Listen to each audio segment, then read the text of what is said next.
haddii loo eego Faysal dadka qaar waxay yiraahdaan waxa waa kaano kale in ay imka mucaaradka xukuumadda iyo wadaniga in badan lagu shumayo imka dadku marka sideed u aragtaa bal aragtida waxa qascad ila noo shubiyahay anagu waxa noo muuqata inaan wadan lagu kulmeen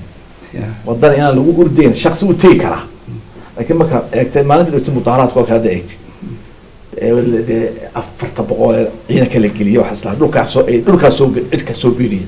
labada meel laga mudaharaaday wadaadkiis markaa qalbeedkeeda iyo ceergaab laakiin waxa la filiyay si uu qalqaylinay marka sheekadu way dambaysaa way Faysal maalintaas kala hadal eeglo maalintaas kala hadal eeglo waxa laga filiyay matalan waxa la Faysal oo ka amso loo profile ku galay waxaan u diray gudoomiyihiisa maalintaas kala waxa laga rabay in saacad adana musliha deeg wadada waxaan lahaa laana waxa wadani markuu soo uu ka cawday meeshan inuu ahayn inuu tago Turkiga ma ahayn berigi aanu aysan baarlamaanka السنة كذا إسرائيل إسرائيل رياله أكيد هذا هي السبب ما تكلم عنكم هذا قلدمان ولا قال لي هنا وحب دقيقة أنا ده بس كاسو خلي أي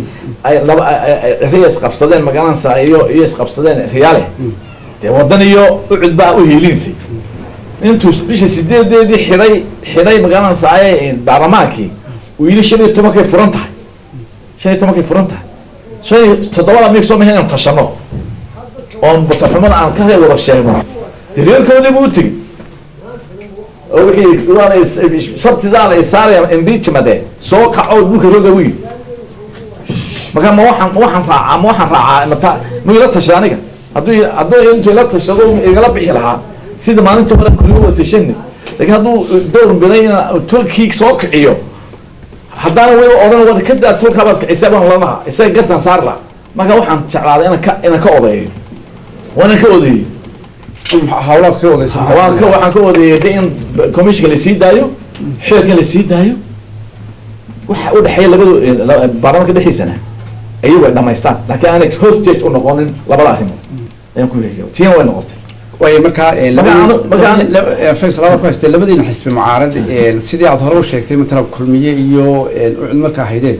maanta labadiina qole mucaaradka jira marka miyana hayn in ay iskaashiino saasi ma yeelan anagu way arrimaha qaran ma ka yeelana wixii isaga interest u gaar ah ma ku yeelanayno wixii